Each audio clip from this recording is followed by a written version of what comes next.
خدا را زما دا جمله ضایع نه کوي، خدا را زما دا خبره ضایع نه کوي.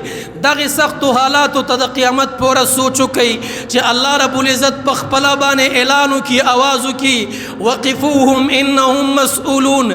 الله وی فلانې فلانې ودروئ، زه ورنه په خپله باندې تپوس کومه. وقفوهم انهم مسؤولون.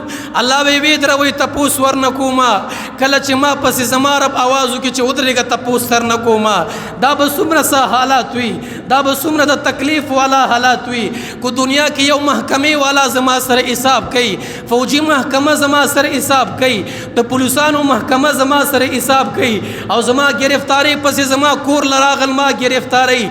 زه څومره پریشان او خفه یم، ماله څومره سوچونه فکرونه راځي چې ما سره به څه کوي، ماله به کومه سزا راکوي، ما باندې به کوم قید خېجوي، ما ته به هلته عدالت کې څه وي. خو چې د الله د عدالت نه اعلان کېږي وقفوهم انهم مسؤولون، ودروئ دا انسانان زه ترېنه تپوس کومه.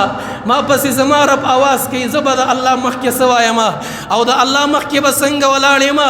امام الانبیا وی لیس بینه و بین الله ترجمان. د دې انسان او د الله په منځ کې به ترجمان نه وي. الله ته به داسې ولاړې لکه څنګه چې دنیا ته راغلې، په سر به دې ټوپۍ نه وي، په بدن به دې لباس نه وي، په خپو به دې پیزار نه وي. الله ته به ولاړې. بیا چې هغه الله تا نه تپوس کوي بنده زما دې ولې نافرماني کړې وه، بنده زه دې ولې خفه کړی وم، تاله مې قرآن را لېږلی او زما په قرآن دې څومره عمل کړی و، تاله مې پیغمبر را لېږلی او زما د پیغمبر څومره تابعدار وې، تاله مې اسلام را لېږلی او ته د اسلام څومره تابعدار وې، تا ته مې احکامات را لېږلي او زما د احکاماتو څومره تابعدار وې. وایه مسلمانه جواب دې څه دی، وایه مسلمانه تیاری دې څومره کړی دی، وایه مسلمانه غم در سره څومره دی، وایه مسلمانه فکر در سره څومره دی، وایه مسلمانه سوچ در سره څومره دی.